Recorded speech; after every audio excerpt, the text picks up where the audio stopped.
নমস্কার কৃষক চাষী বন্ধুরা, গরমে শশা চাষ পদ্ধতি। তো আজকে ভিডিও গরমে শশা চাষ পদ্ধতি। মানে গরমে শশা চাষ করার ক্ষেত্রে একটা কথা মাথায় রাখবেন, এই সময় প্রচুর অসুবিধা তৈরি হয়, যে কারণে সঠিক পদ্ধতিতে করতে না পারলে কিন্তু আপনারা সঠিক ফলন এবং সঠিকভাবে গাছ তৈরি করতে পারবেন না। বিশেষ করে যদি মালচিংয়ে চাষ করেন সেক্ষেত্রে আপনাকে একদম পাই টু পাই যে নিয়ম আছে সেই নিয়ম আপনাকে ফলো করতেই হবে। তো চলুন আজকে দেখা যাক যে গরমে মালচিং পদ্ধতিতে শশা চাষ করার জন্য আমাদেরকে কোন কোন বিষয়গুলো মাথায় রাখতে হবে। তো চলুন ভিডিওটা শুরু করছি। হ্যাঁ, ভিডিওটা যদি ভালো লাগে অবশ্যই এটা লাইক করবেন, তার সাথে চ্যানেলে নতুন হলে অবশ্যই চ্যানেলটা সাবস্ক্রাইব করে দেবেন। তো কৃষক চাষী বন্ধুরা, এখানে মালচিং বিছিয়ে লাগানো হয়েছে গরমের শশা। এই যে দেখতেই পাচ্ছেন, এখানে কিন্তু চারা অলরেডি জার্মিনেশন হয়ে গিয়েছে, কিছু কিছু জার্মিনেশন হচ্ছে, কিছু কিছু হয়ে গেছে। দেখুন প্রতিটা ফুটোতেই কিন্তু বেশিরভাগ জার্মিনেশন হয়ে গেছে। এখন প্রথম কথা বলি, গরমে শশা চাষের ক্ষেত্রে সার ব্যবস্থাপনার কথা যদি বলেন, তবে জমি তৈরির সময় গোবর সারের সাথে আপনারা সামান্য কিছু করে পোলট্রি লিটারও ব্যবহার করতে পারেন। এবং রাসায়নিকের ক্ষেত্রে বলি, রাসায়নিকের ক্ষেত্রে আপনারা 10 কাঠা জমির জন্য অন্তপক্ষে 15 KG 10-26, 10 KG DAP, 1 KG zinc, 1 KG boron এবং তার সাথে 1 কেজি G5 বা যে কোনো ধরনের পিজিআর আপনাদেরকে দিতে হবে। এগুলো দিয়ে খুব ভালোভাবে জমি চাষ দিয়ে নিয়ে তারপর আপনাকে বেড করতে হবে। এখন আসি বেড এবং মালচিং আপনারা কোন কোন মাপের করবেন। গরমের ক্ষেত্রে মাথায় রাখবেন, আপনারা সবসময় ডবল বেড করার চেষ্টা করবেন, কারণ ডবল বেড করলে গাছের যে ছায়াটা পড়বে, গাছের গোড়ায় ছায়াটা বেশি পড়বে, সেক্ষেত্রে আপনাদের মানে গাছের গোড়াটা ঠান্ডা থাকবে, গাছের গোড়ায় কোনো রকম রোগ আসতে পারবে না। এই যে আমারটা দেখুন, একটা বেডে কিন্তু দুপাশে ফুটো করে বীজ বসানো হয়েছে।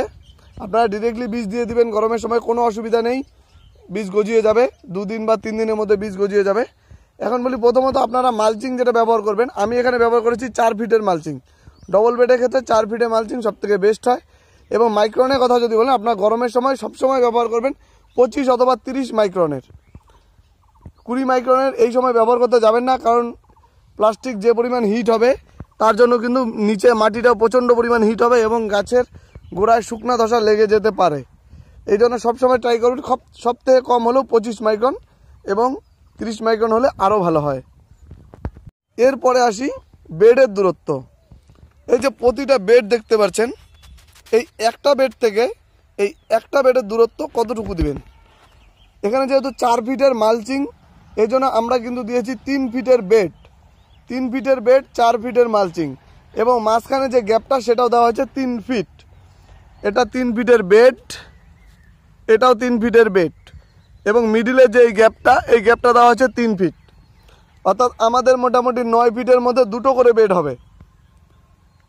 আর একটা কথা যেটা মাথায় রাখতে হবে, এই গরমের সময় যে বেডগুলো করবেন সেটা কিন্তু যথেষ্ট পরিমাণ উঁচু করতে হবে, কারণ এই সময় যেহেতু গরমের সাথে সাথে বৃষ্টিও হবে, সেক্ষেত্রে যাতে বেডের উপরে জল না উঠে যায় সেক্ষেত্রে আপনাদের মানে এটা মাথায় রাখতে হবে। এবং প্রতিটা বেড অন্ততপক্ষে 12 থেকে 14 ইঞ্চি অবধি উঁচু করতে হবে। এই যে বেডের হাইটটা আছে, এই হাইটটা আপনাকে 12 থেকে 14 ইঞ্চি অবধি উঁচু করতে হবে। এই মাটি থেকে এই বেডের টপ হাইটটা অন্ততপক্ষে 12 ইঞ্চি হতেই হবে। ওপরে 14 ইঞ্চি অবধি আপনারা করতে পারেন, যাতে বেডের মধ্যে কোনোভাবেই জল না চলে যায়, তবেই কিন্তু এই গরমে শশা করা সম্ভব। তা না হলে সমস্ত কিছু খরচ করার পরেও কিন্তু শশাতে মার খেয়ে যাওয়ার একটা ভয় থেকেই যায়। তো আমরা যেহেতু এখানে মালচিং পদ্ধতিতে করছি, এখানে আমাদের ইনভেস্টটা একটু বেশি, সেই জন্য আমরা সমস্ত রকম যে সাবধানতাগুলো আছে সেগুলোকে অবলম্বন করে যদি করতে পারি, অবশ্যই কিন্তু ভালো রেজাল্ট এবং ভালো ফলন আমরা আশা করতে পারি। এখন আসি, আমরা যে চারাগুলো বা বীজগুলো বসাবো সেগুলো আমরা কতটা দূরত্বে লাগাবো। এক্ষেত্রে আমাদেরকে মাথায় রাখতে হবে, আমরা যদি F1 হাইব্রিড জাত করি, F1 হাইব্রিডের ক্ষেত্রে আমরা প্রতি বীজ থেকে বীজের দূরত্ব দিব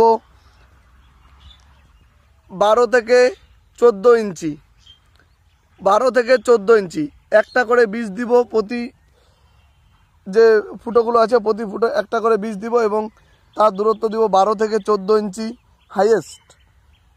এবং মাচাটা যথেষ্ট পরিমাণ উঁচু যতটুকু করা সম্ভব হয় করে দিব। সেক্ষেত্রে কী হবে, কারণ যেহেতু গরমের সময় কিন্তু গাছের বাড়বাড়ন্তটা একটু বেশি থাকে, যে কারণে আমাদের গাছ কিন্তু প্রচুর গ্রোথ নেবে। এটা হলো F1 ক্ষেত্রে।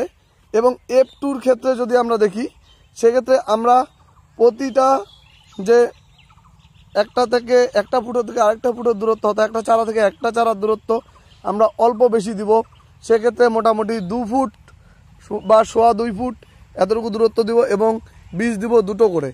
কারণ 2টো করে বীজ দিলে সেখান থেকে মানে একটা বীজ যদিও না গজায়, আরেকটা বীজ সেটা গজিয়ে সেই জায়গাটাকে মেকআপ করে দিবে। এবং F2 গাছের যেহেতু বাড়বাড়ন্তটা একটু বেশি থাকে এবং দীর্ঘমেয়াদী গাছ, এই জন্য ফাঁকাটা একটু বেশি দেওয়া।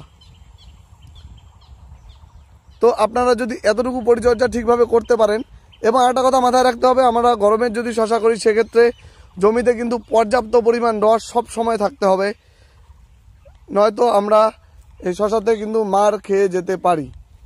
কারণ এই সময় মাটি খুব তাড়াতাড়ি শুকিয়ে যাবে, গাছের জল শর্ট হলে কিন্তু গাছ বসে যেতে পারে। তো এই বিষয়গুলি যদি আমরা একদম পুঙ্খানুপুঙ্খভাবে মাথায় রাখতে পারি, সেক্ষেত্রে কিন্তু আমাদের গরমের শশা চাষ করা কোনো ব্যাপার না এবং আমরা এখান থেকে কিন্তু ভালো মুনাফা অর্জন করতে পারবো। তো আজকের মতো ভিডিওটা আর বেশি বড় করছি না। ভিডিওটা ভালো লাগলে অবশ্যই লাইক করবেন, আর তথ্যগুলো যদি আপনাদের ভালো লাগে অবশ্যই কিন্তু চ্যানেলটা সাবস্ক্রাইব করবেন। এরকম কৃষিভিত্তিক আরও নতুন নতুন ভিডিও ক্রমে এই চ্যানেলে চলে আসবে, তার জন্য চ্যানেলটা অবশ্যই সাবস্ক্রাইব করে নিন। সকলেই ভালো থাকবেন, সকলের ফসলগুলো খুব সুন্দরভাবে বেড়ে উঠুক এই আশা রেখে আজকের মতো ভিডিওটা এখানেই শেষ করলাম।